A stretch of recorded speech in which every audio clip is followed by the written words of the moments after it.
looky there. All right. Hello, YouTubers. You're a little late. My apologies for not hitting the go live button like I thought I did. I mean, if you want to, you can go back. We have. And now you can see our faces. Hey. So. If you want to, you can also go back. Our show replays with the Tower Radio.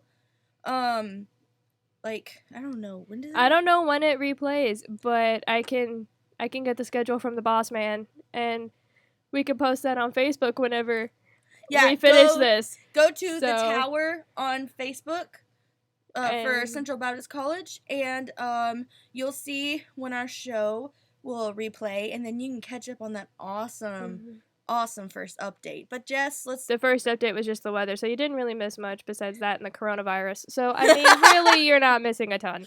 Yeah. But just be sure that y'all stay safe. If you are contagious or have a possibility of being contagious and you don't know if you're contagious, please stay off campus. We have enough people sick. So I actually had to send one of our tutors home because she didn't know if she was contagious or not. So just... Yes, we have, 15 confirmed cases? Oh, more now. Like, at least 20. We have several people sick on campus, so make sure you get checked. If you're contagious, don't come. But now, on to the verse of the day. DJ Katie, take it away. Oh, that's so rhymey. Oh, I like that. I try. Okay, so this comes from Proverbs 21, verse 21. Whoever pursues righteousness and kindness will find life, righteousness and honor. Explain that. So basically, I think, if you pursue the righteousness of God and are kind to people, you're going to find life and righteousness and honor. I think that's basically what that's saying. That one's pretty self-explanatory, but kind of cool because what we're going to be talking about with China has a lot to do with honor. So, it has actually a lot to do with righteousness and honor. Cool tie, and maybe not righteousness, but honor and kindness definitely. But anyways, that was Proverbs 21:21 from the English Standard Version. Whoever pursues righteousness and kindness will find life, righteousness, and honor. So that's pretty cool. All right, so I think we're going to go into the history of China just a tiny little bit, just to kind of give y'all some background before we get into the nitty-gritty, deep, awesome stuff that we've got for you later. So, Chinese culture, like China, is just super old, guys. I mean, it's ridiculously old. There are legends that claim that the earliest rulers in China were from, 2100 BC, but there's actually very little proof that dynasty existed. By the way, I'm getting this entire timeline from history.com. So, little disclaimer there. Don't kill me if I'm wrong. So just some quick things here. There were several dynasties. The earliest ruling dynasty that is established in recorded history was the Shang dynasty from 1600 to 1050 BC. And it was headed by a tribal chief named Tan. And the Shang era is marked by intellectual advances in astronomy and math. So, kudos to them for getting ahead of the game on that. Whoa. In 551 to 479 BC, Confucius was around. He was a teacher, politician, and philosopher who was raised in poverty by his mother. He entered politics in 501 BC as a town governor and lived in exile after 498 BC to escape political enemies. He returned to China in 43 BC and devoted most of his time to teaching his disciples his ideas, such as, wheresoever you go, go with all your heart, and it does not matter how slowly you go so long as you do not stop. We've heard similar renditions of those things throughout our lives as well. And eventually his ideas would become central to Chinese culture over time and endorsed by the government. We're going to talk about that a little bit more as well later on. In 221 BC to 206 BC, the Qin dynasty was around. It was the first official empire in Chinese history. It standardized regional written scripts into a single national one, establishing an imperial academy to oversee the translated text. So that's pretty cool. They came up with a national written language. basically is what that says. They also created the first Asian superhighway, with the 500-mile straight road along the Ziwu mountain range, and began work on the Great Wall of China by expanding to the northern border wall. So that's the Qin dynasty that started all of that stuff.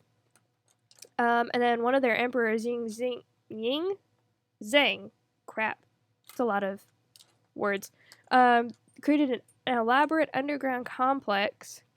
What are you doing? You're not connected. Am I not? I should be. No. Go to the settings. I should be. Katie, and then press stop. What? Stop. Mm-hmm. Stop. Now play. It's not connect. Okay, exit out. Why? Exit out of the whole thing. Hang on a second. Now redo it. We are having some technical difficulties with one of the things. Are you pulled up on the radio.co? I should be. You know what? Actually, I think I know what's going on with that because I don't have the right access to that. No, did you go on the radio? I am on radio.co. I just don't have the right access to it, I don't think, because it won't let me do anything. So that's weird. Mine. I'm on mine. I should be on mine. Yeah, I'm on mine. It doesn't... Do I need to get on mine too? Yeah, you need to get on yours. It won't let me do anything on mine. Okay. The keyboard's right there. So, does that mean we're not airing? Not on mine. Oh, that's fun. All right, YouTubers, you are just like... Front row access. Wow. Yeah, all right. So I need to talk to Boss Man about that because that's not good. All right, so we're just YouTube living right now. Cool. Well, it's not like we haven't done it before. No, we did this last time. Hey, looky there. Now exit out of the butt again. Yeah, the butt. We're working on it. It's an acronym. Thing. I promise. We're not just being weird. Dirty. Now press play. I'm working on it. Go to settings. I got the play thing. Yay! Yay! Looky there, online people. It'll do that. It's fine. Okay. Hey, online people. We are on and rolling. You are listening to Around the World in 12 Weeks. We're talking about China right now. Sorry for being all like random on you guys and like coming in late. But, let's hope that you can actually hear us because I honestly have no idea. YouTube can hear us. YouTube can hear us. I hope that y'all can. It doesn't say we're connected. Because the thing is... Okay. Why? Okay. We're almost there. Oh, refresh the screen. Almost there, maybe. Hopefully almost there. Are we there? Hey! Yeah! We are there. Sweet. What's up? Cool. So, hey guys. Welcome aboard. We're talking about the history of China. Well, do we have to go back over all that we No. Okay, so quick recap for all of you online people. We talked about the snow. It's going to get cold. It's going to get a little bit warmer, and it's going to get rainy. So be prepared. Typical Arkansas weather. But it's going to be sunny for the next 2 days. Just expect rain this weekend. Other than that, there's one confirmed case of coronavirus in Little Rock that we know of, and there's flu, strep, bronchitis, and a virus that looks like the flu all around campus. So please don't come to CBC. Don't come here if you want to live. But actually, no. Like if you're contagious or something, just stay home. Or you think you're contagious, just stay home. Also, update: we're both sick. Yeah. Also, update: we're both sick, but we promise we're not contagious. Yeah. We're just congested because of the weather. So I mean, if I was contagious and you got sick from watching the show, that'd be pretty bad. So impressed. I would want to talk with you because that'd be pretty impressive. Pretty impressive, yeah. You also missed the verse of the day, which is Proverbs 21:21. It was relatively short, and I don't actually remember it all, but you know what? Go look that up. So, for God so loved the world that he that's gave the wrong verse. Son, it's the wrong that verse. Whosoever believe in him shall not perish but have everlasting life. That's John 3:16. He's the only one I remember. Good job. There's a little gospel for you. All right, so back to China. Yeah. Now that all of you internet people are caught up. So we talked about a couple dynasties, and we talked about Confucius, and now we're in the Qin dynasty in the early or late 200s BC. 221 to 206 BC. This always confuses me because it goes backwards. So the Qin dynasty created the first Asian superhighway, and they also began work on the Great Wall of China. And one of their emperors created an elaborate underground complex at the foot of Lishan Mountain, famously featuring 13,000 terracotta statues of warriors and horses, which actually we'll also be talking about a little bit later in culture because I've got a pop culture reference for you guys that I'm super excited about. All right. So after that, in 125 BC, we have the Silk Road, which, reached as far as Afghanistan. Following capture and escape during a mission for Emperor Wu, a man named Zhang Qin, returned after 13 years with a map of the ground he had covered, and that became the international trade route called the Silk Road later on. In 105 AD, we are back into relatively modern times. Kai Lun developed paper by pounding together ingredients like bamboo, hemp, bark, and others, and spread the pulp flat and use that to create paper, which honestly is not a very bad idea at this point because we are killing way too many trees.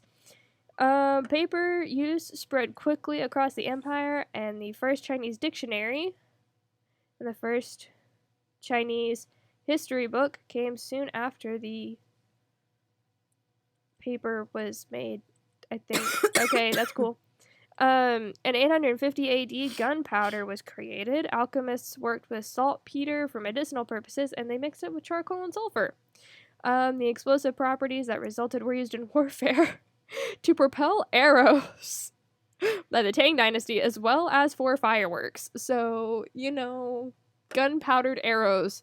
That's a thing. And that's actually pretty cool. Wow. I like that. Okay. That'd hurt somebody. That would be kind of messed up. Yeah. Okay, so in 868 AD, there was the printing press, which is way earlier than we got it here in the States. The earliest known printed book is called the Diamond Sutra and was created during the Tang Dynasty. It was soon followed by calendars and educational materials. So in 1557, skipping some stuff because we do not have time to go through this entire timeline. So the Ming Dynasty expanded China's maritime trade to export silk and porcelain wares in 1557. A European presence was allowed within the empire, and Chinese merchants emigrated to locations outside of the realm of China for the first time in its history. That took a long time. Oh my gosh. We started back in the BCs, okay? And now we're in 1557 and we're just now getting outside of China. I'm impressed. Much different from our nation's culture. My gosh. Or history. In 1683, Taiwan was seized by the Ming Dynasty and it was annexed into the Qing Dynasty 21 years later. So that's a thing. Taiwan became a part of China. In 1840 to 1842 is the first Opium War. Now we're getting way more into modern history. Great Britain flooded the country with opium, causing an addiction crisis. The Qing Dynasty banned the drug, and a military confrontation resulted over it. British forced the shutdown of Chinese ports, and Hong Kong was handed over to the British during this first war. Okay, really quick. What is opium? Opium is a drug. Okay, so you know how we talk about opioids? Yeah. It's the same thing. Oh, okay. That's the main ingredient in opioids. Maybe. I don't actually know, but it's the same thing. Opium, opioid, it's the same thing. So hygiene. Yeah. Hygiene. Yeah. In 1856 to 1860 was the Second Opium War, and Britain and France demanded that China legalize opium. They invaded Guangzhou and advanced into Beijing. China signed a treaty giving the West more business power and control of ports just because they were desperate to end the conflict. The first Sino-Japanese War was in 1894, and the Qing Dynasty clashed with Japan over Korea, of all places. We talked about this last week a little bit from Korea's side. China's regional dominance plummeted after losing and influenced a series of international clashes over the next 16 years. And as a part of the defeat agreement, Taiwan was handed from China to Japan. Ooh. So, yeah. In 1912, jumping forward a little bit, the Republic of China was created, fueled by Western educated revolutionary Sun Yat-sen. The Xinhai Revolution of 1911 culminated in the Wuchang Uprising, and 15 provinces declared their independence from the Qing dynasty, and then soon took control in 1912 and announced the Republic of China. In 1921, China became communist. Who saw that coming? Everybody. With its roots in the May 4th movement protesting the Chinese government response to the Treaty of Versailles in 1919, which is the treaty that ended World War I and was honestly pretty crappy for most countries, or all of the defeated powers at least. The Communist Party of China was officially formed.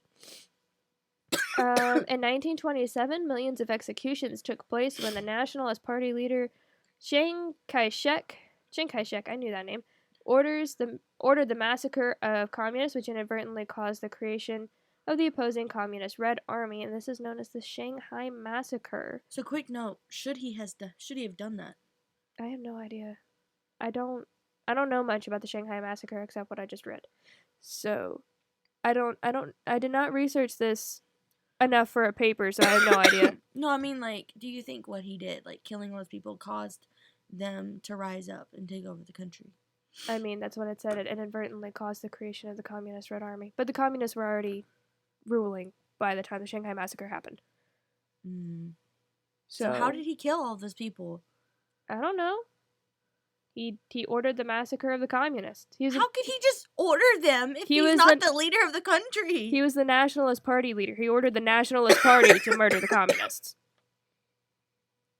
The Nationalist Party is the non-communists. They're the ones who wanted, like, freedom and stuff. Okay. He ordered his party, not the entire country. Okay. In 1928, moving on. Sorry. That's Just good. Words. Good clarification. In 1928, Chiang was elevated to the head of government and succeeded in reunifying China by seizing areas under the control of warlords. In 1931, there was a civil war in China between the Red Army and the Nationalist Party, and it escalated into an 18-year-long conflict. Ooh. We've seriously got to get past Chinese history. Oh my gosh. Okay, so there's a ton of stuff that happens. Chiang Kai-shek dies in 1975. Ooh, you mentioned that one. Mao dies. Yes, I'm getting there. Mao was a dude who was the Communist Party chairman. There we go. And became China's new leader in 1949. And he died in 1976 after several heart attacks. And this effectively ended the Cultural Revolution and brought Deng Xiaoping to power for the next 2 decades, which pushed out Mao's inner circle, known as the Gang of Four. Meng would oversee the slaughter of some 40 million people by the end of his reign. And Hong Kong returned to China in July of 1997 in a midnight ceremony with British Prime Minister Tony Blair. Who was in attendance. Hong Kong was given back to China after 156 years of being under British control. China agreed to preserve the island's capitalist economy as a part of the handover agreement. And then China and Taiwan began officially speaking to each other for the first time in a long time. But following the 2016 election of Tsai Ing-wen as Taiwanese president, China rescinded those new ties, and they started speaking to each other again in 2010, and then 6 years later rescinded those ties after that Taiwanese president came to power. Why'd they rescind the ties? What does that mean? They cut off communication. Again? Why? I don't know. Apparently it had something to do with the Taiwanese president. But it's not completely explained here. So that's just some really quick, that was actually super long, Chinese history. We're going to have to cut some other things down, I guess. So... that's fine. Now, moving on, we are going to listen to some music. We've got some amazing things lined up for you today, but we're going to start with GEM and Nick the Reels, so enjoy.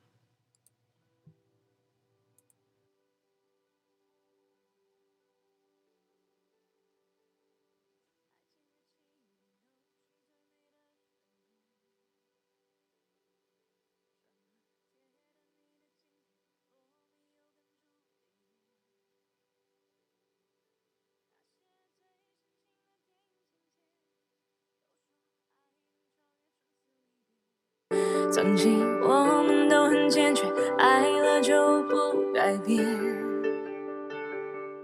不要对我说再见，你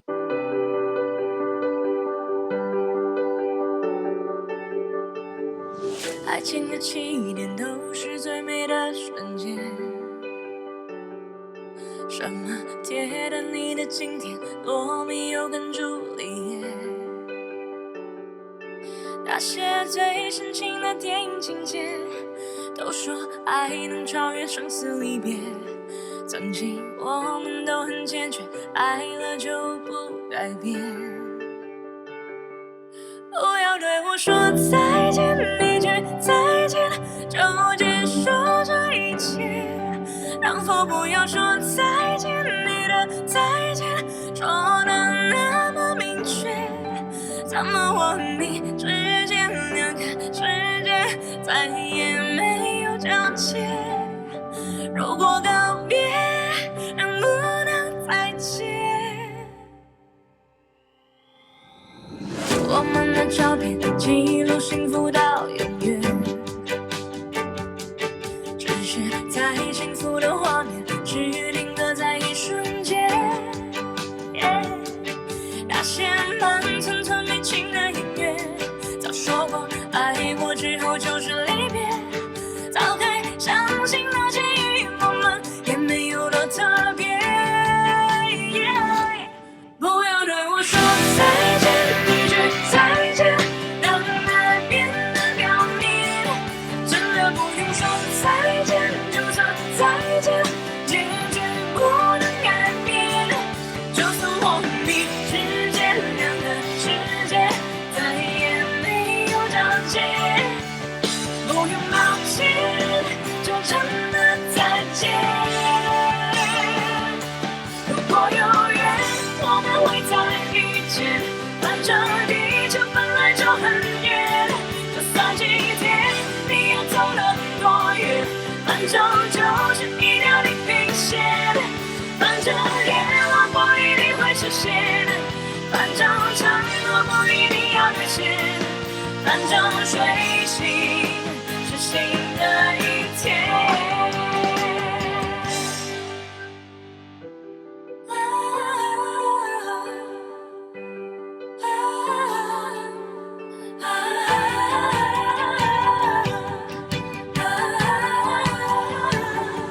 别对我说再见，一句再见让爱变得表面，真的不用说再见，就算再见结局不能改变。就算我和你之间两个世界再也没有交接，不用抱歉，就真的再见。爱情到终点，我们只能说再见。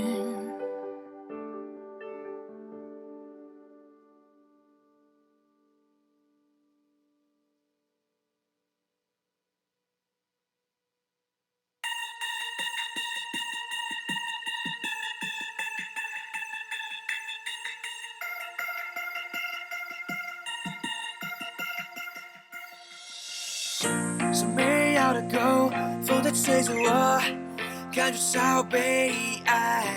你说要分手，直白的借口，因为怕被我甩。现在你只想要跟我拜拜，太突然了你。现在我只想要搬到他妈离隔壁，不用再是谁错谁对。爱到了底，你进我的水。如果我付出，你当无所谓。爱情失败到分手的罪，就当我来背。人的成全，青春不能浪费，被你收藏，只要一个人狼狈。Now stop， 干脆不要那么累。我配摔到分手，安全感不够，先上前走，说向我保守。我摔到分手，安全感不够，先上前走。原来你是高手，你在说。my love, you push me back. I don't really care no more. Don't really care no more. When I give you all my love, you push me back. I don't really care no more. Don't really care no more. 送给你的痛，得到了伤痛，你就先离开。你说我不懂，爱有什么用？都是我活该。现在我只想要跟你拜拜，不再骗自己。现在我只想要搬到圣玛丽隔壁，不用再是谁错谁对，爱到了底你进我退。怎么我付出你当无所谓，爱情失败到分手的罪，就让我来背。女人的成就青春不能浪费，被你受伤只要一个人狼狈。Now stop， 干脆不要那么累，我配摔到分手，安全感不够，先向前走，谁向我保守，我摔到分手，安全感不够，先向前走，原来你是高手，我摔到分手。先向前走，No， 摔到分手。All my love you push me back， 你才是care no more， Don't really care no more， 摔到分手。All my love you push me back， 你才是care no more，Don't really care no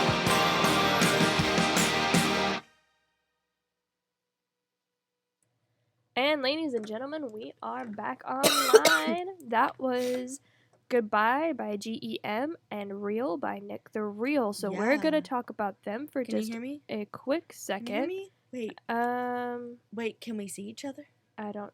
Yes, I think I I can think see we're you. good. I think we're good. Are we good? Yes. We good? Okay, cool. Wait. Wet wipes. Well, wipes. Okay. So So we All can be right. safe from disease. So- yeah, legit. So GEM, the song Goodbye is actually like super sweet. The chorus just says, "Do not say goodbye to me. A single goodbye will end this all. Can you not say goodbye? Your goodbye said so clearly. How will the worlds between us ever have contact again? If we say goodbye, can we still meet again?" Basically, she and this person, guessing a guy, more than likely a guy, doesn't really have any like gender specific pronouns in the song, but they're in love, and it doesn't have any pronouns in the song actually, except for me. So, talking about herself. But we're gonna go with man. So she and this guy are in love. She compares it to the Titanic and Romeo and Juliet. And she just doesn't want to say goodbye to him. And honestly, it's kind of a sweet song. It's absolutely adorable. It makes me happy. So, Katie, what can you tell us really quickly about GEM? Oh, I have a picture of her. She's super cute, guys, honestly. She's really adorable. She's adorable. For her, so her name is Gloria Tong Sizke. Gloria Tong Sizke. I think that's how you pronounce it. TSZ. Siz. Because it's a silent T. Anyway, she's professionally known by her stage name GEM. She is a Hong Kong singer-writer, originally from Shanghai. She is known for her worldwide vocal range and songwriting. Her self-titled EP, GEM, made her debut in Hong Kong music scene when she released it in 2018. So that was her debut era. She is born in 1991, so she's an old woman. I'm sorry. Hey. So That's actually only 2 years younger than my brother. so all you people who are in 91, I don't mean to offend you, but she's really cool. She's about 28 now. Yeah, and she's 5'2". Oh, she has a partner. Her partner is Mark Guy, N-G-A-I. Guy? Yeah. We'll go Guy. Okay, so it's Mark Guy, so just regular Mark, and then N-G-A-I. You know, the spelling is everything. We're how gonna you see go. someone. We're gonna go with it's pronounced Guy because we don't know how to pronounce these words. We did not She's- practice. It's even if I practice though, I still butcher it because I do not speak like foreign languages well. Besides Korean, Russian still I'm working on it, but it still sucks for me. Anyways, So much fun. she starred in movies actually. The movie Charming, Love Connected, and the movie called GEM G-Force. Ooh, I want to see Hey. that one. That sounds really fun.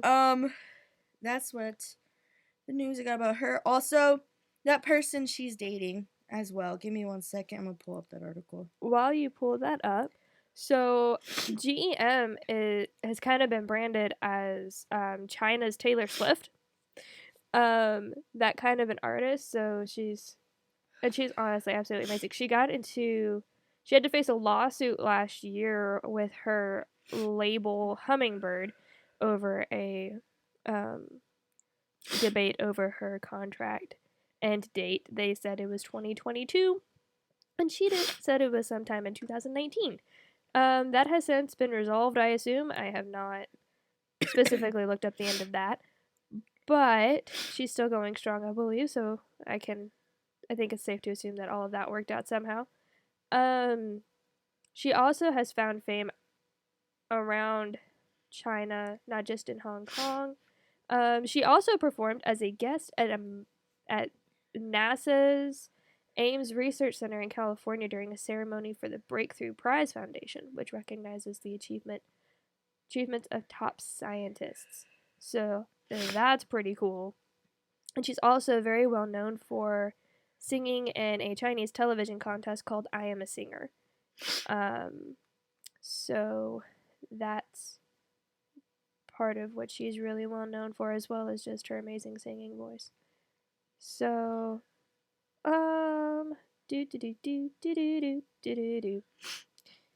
And do you have that article pulled up?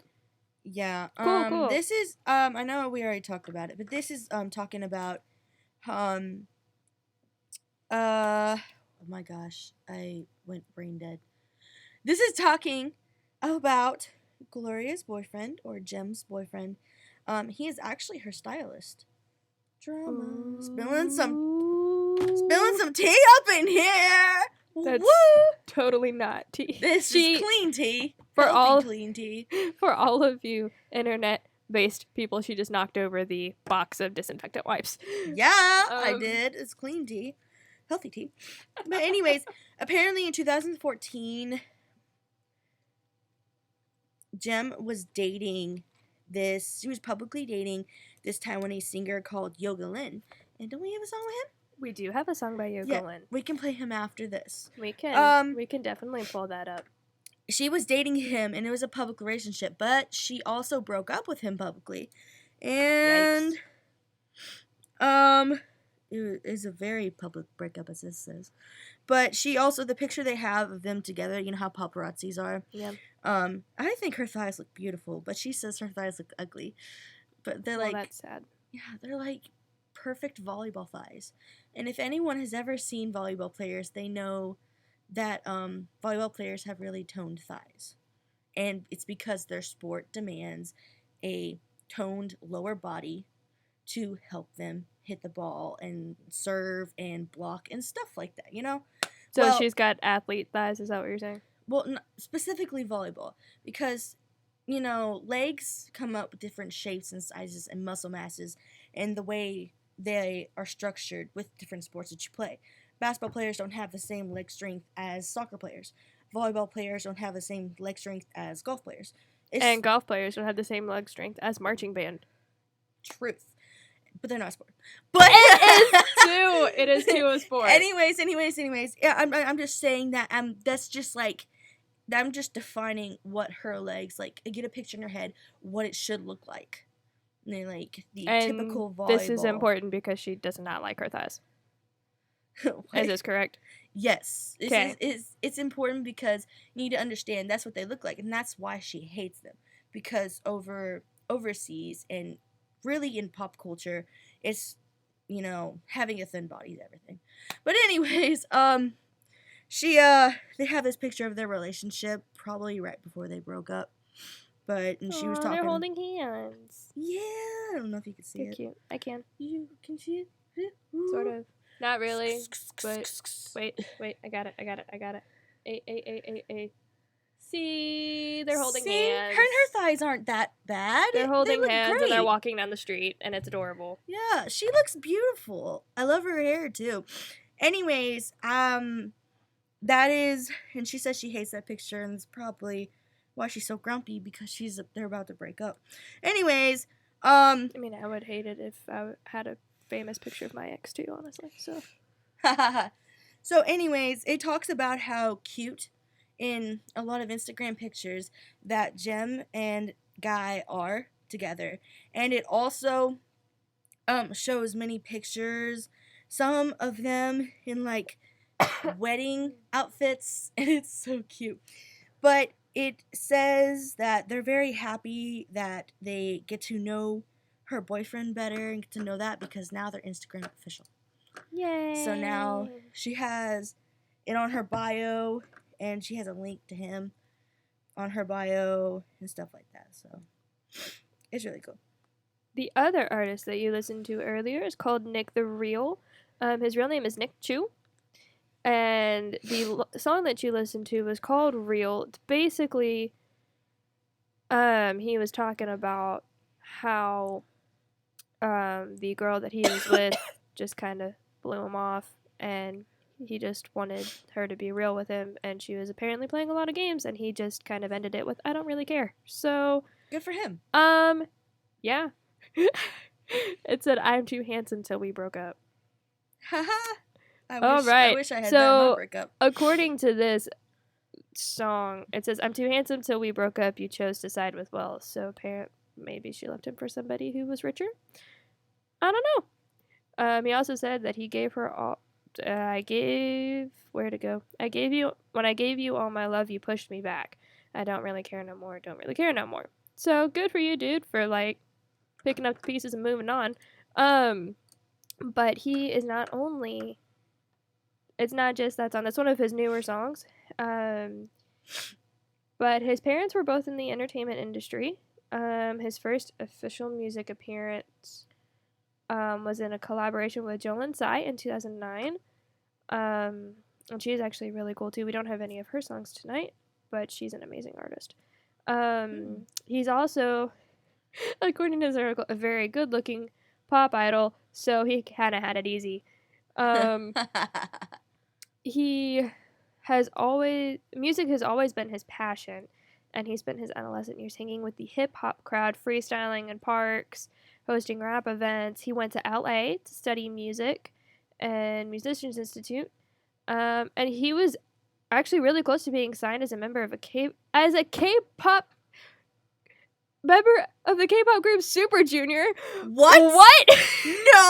That's like one of my favorite groups ever. He was almost in Super Junior, but he decided to turn down the offer and return to Taiwan. Oh my gosh, dude! I'm a little upset, to be honest. But wow, who knew that China Week and Korea Week would like coincide so well? That's messed up. And wait. China Week, Korea Week, and Japan Week will actually. Japan is in 2 weeks though. I think we're doing Vietnam next week. But spoiler. I mean, Japan will actually connect with Korea very well. It will. Too. But even though he has music, hang on, where'd it go? His talent in music tended to be overshadowed by his appearance, which is kind of sad. But he is also he's growing into a well-rounded and experienced creator who spends his time perfecting his craft and learning. He apparently had to fight his way to the top, even though his parents were in the entertainment industry already. And What a Life is something that is a project that he did. It was an EP that he did it was heavily influenced by a new wave of hip hop, and it was released whenever this article came out, and this was in 2019. But apparently that talks a lot about his fight to the top of the entertainment chain. And he hopes to be a bridge between underground and mainstream, which I think he did pretty well with that last song. So, he wants to be able to introduce the so-called underground to more people. He said, "My approach is to bring hip-hop to those who were not into hip-hop. I've been making music all these years, and now I am finally more established and have my little influence. I'm going to use it. Never forgot my hip-hop roots." And that's from an article on Time on Beats. So you go, dude. Like, keep trucking. I'm actually really impressed. I like this guy. I was not expecting that at all. And I mean, I kind of agree. He's a little pretty, but not really my type either. Hey, do we want to listen to Yogalin? We are going to listen to Yogalin next up, and it is the song Unrequited.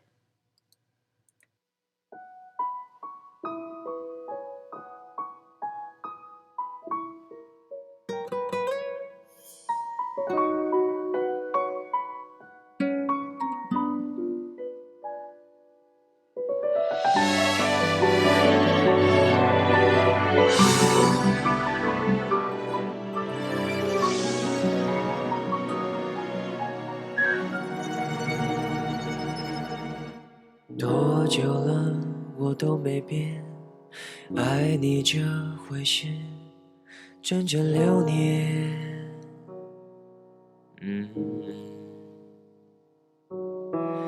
你最好做好准备，我没有打算停止一切。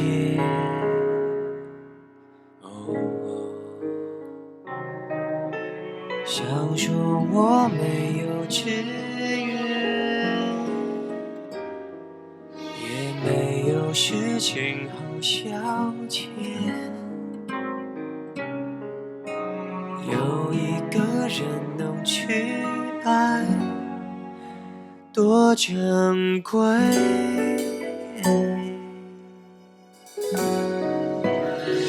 没关系，你也不用给我机会，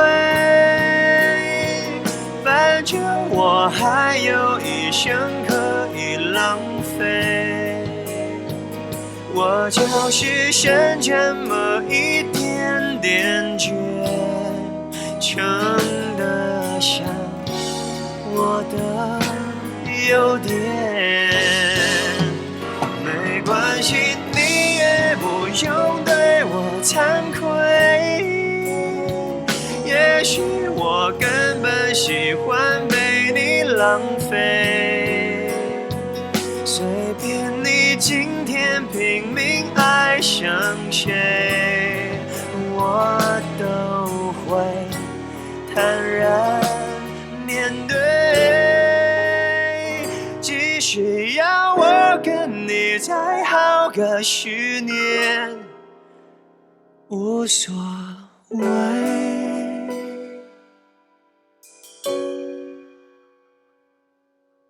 你和他没有如愿，短短半年内开始分裂。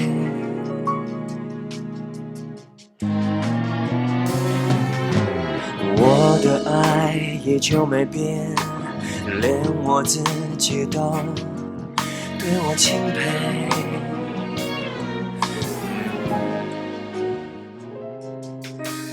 有的是很多资源，我有的是很多时间，不去爱才是浪费，多不对。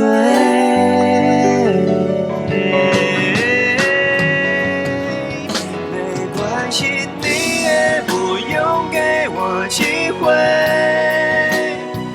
反正我还有一生可以浪费。我就是剩这么一点点倔，撑得像我的点。没关系，你也不用对我惭愧。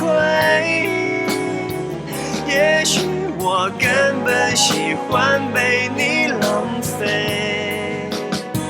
就算我再去努力爱上谁，到头来也许白费。不如永远跟你好来的快乐，对不对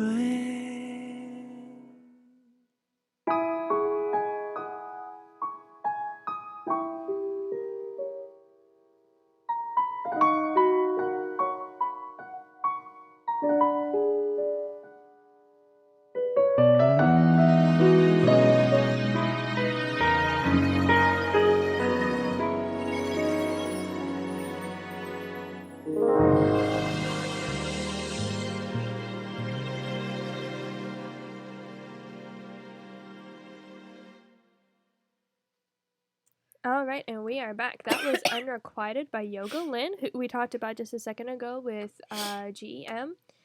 That's her ex-boyfriend, and honestly, it's a beautiful song. It's about this guy. I don't actually, now that I know that they dated, I don't know if it's about her or not.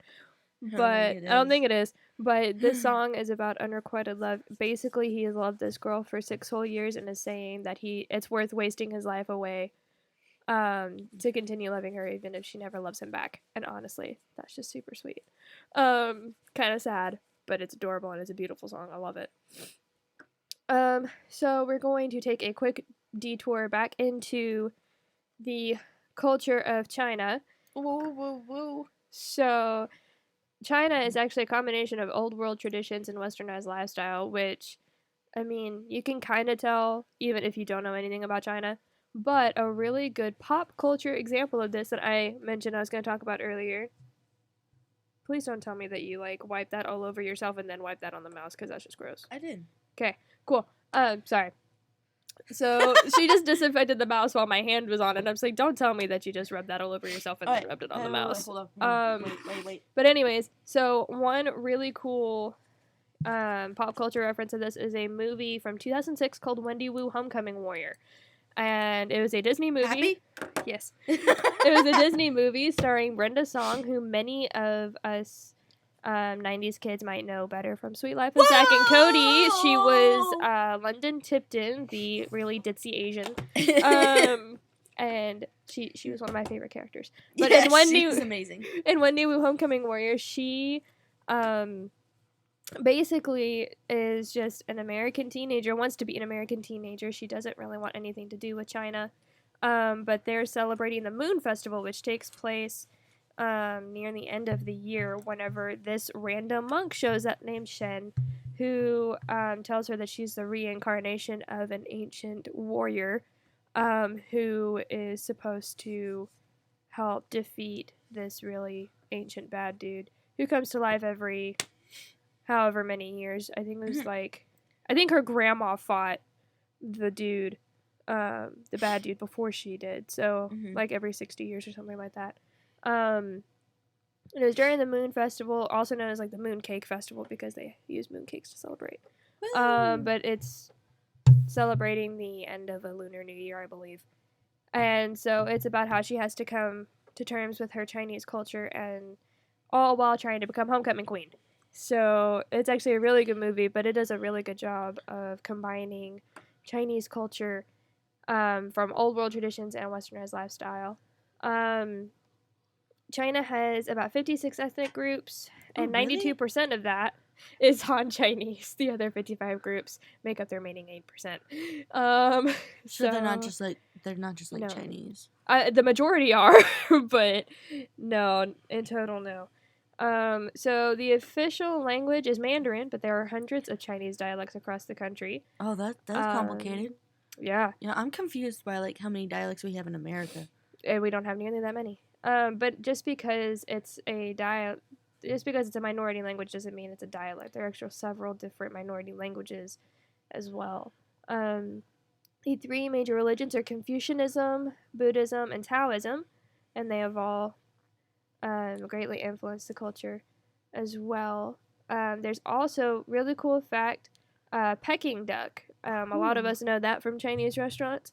Uh-huh. But it's actually a very iconic dish in China. It originated in Beijing during the Ming Dynasty, and is originally considered a food for the emperor. It was only made in the palace by the court chefs, but it was smuggled into the streets until the Qing Dynasty fell in 1911, when the court chefs who left the Beijing palace, it was known as the Forbidden City, set up restaurants around Beijing and served Peking duck to the masses, as well as other delicious foods that were originally only for royalty. So that's how we got it, is court chefs just kind of smuggled it out, and then whenever the Qing Dynasty fell, they were just like, yeah, and set up restaurants and served it everywhere. So Is this something like we can make at home here in America? I honestly do not know how to make it, but I did not look that up. But you probably could find some way to make some sort of Peking duck at some point. I don't know how authentic it would be, but you can. Mm-hmm. So something really cool, the Lantern Festival is a very popular Chinese holiday. It's the first significant feast after the Chinese New Year. It's actually this Saturday. Whoa! February 8th, 2020 is where that lands. It's the 15th day of the first lunar month. And it's also regarded as Chinese Valentine's Day. Wait, if it's the 15th day of the first lunar month, then why is it on the 8th? It's on the 8th of lunar month, not calendar month. We're not based off of a lunar calendar. Okay. And the 15th day of the first lunar month falls on February 8th this year. My bad. So it's also regarded as Chinese Valentine's Day, though, because through the appreciation of the lanterns and during the festival, it brings a lot of opportunity for young boys and girls to communicate with each other that they don't typically get sometimes, because a lot of festivals are family oriented. So it gives a very unique opportunity for young men and women to interact with each other. So it's also regarded as a Chinese Valentine's Day. So what I'm getting from this is that if us Americans, like, we want to connect with this boy that we think is really cute, be like, hey, let's be cultural and celebrate this Chinese, Lantern Festival. Lantern Festival. Come here, make a lantern with me. Let's set it off into the air and fall in love. I mean, that's a very romanticized version of it, but sure. Could you do you make lanterns? I don't know. You light lanterns. I don't think you make them. Oh, do they float in the air, or do you put them in water? I don't. I think you just hang them somewhere. That's cool. 'Cause I was thinking about doing that for our house. Yeah, I think you just hang them places. I don't think you actually like set them anywhere. I know what you're talking about though. The tradition of setting the lantern in the water, I know, is Indian, and Hindu in origin, or maybe not in origin, but I know that they do it for in Indian cultures. I don't know about anywhere else. I've seen them doing that in some Chinese shows. I have no idea. Oh, we need to finish this before we get out. Yeah, we do. So some really cool things about the Lantern Festival. It consists of watching lanterns and fireworks, guessing lantern riddles, which that was added to the festival during the Song Dynasty, which was around 960 to 1279 AD, and it's been considered an indispensable part of the Lantern Festival ever since. So people write riddles on pieces of paper and then paste them to the lanterns and let visitors guess the answers. Ooh. And gifts are presented to the people who get it right. So it's kind of cool. And actually, the lighting of the lanterns was originally a way to popularize Buddhism and to show respect and worship for Buddha. And it kind of became a modern tradition that now demonstrates traditional Chinese folklore. So it's kind of cool. They do have folk dances. 59. Got it. Like the lion dance, they also walk on stilts. And my favorite part is the eating of yang xiao. It's a dumpling ball of sticky rice flour that has different fillings. Like sugar, rose petals, sesame, Ooh. all of that. And during the Lantern Festival, families sit together and eat it and appreciate the full moon. I love that. So it's just a bunch of really cool stuff. So on that lovely note, we are going to sign off now because we are out of time. Thank you all for joining us. We're going to leave you on a song called Don't Call Me Bro by HAOR. You are listening to Around the World in 12 Weeks with DJ Sawyer. And DJ Katie. Tune in next week, same bat time, same bat channel, Thursdays at 8 p.m. Woo woo!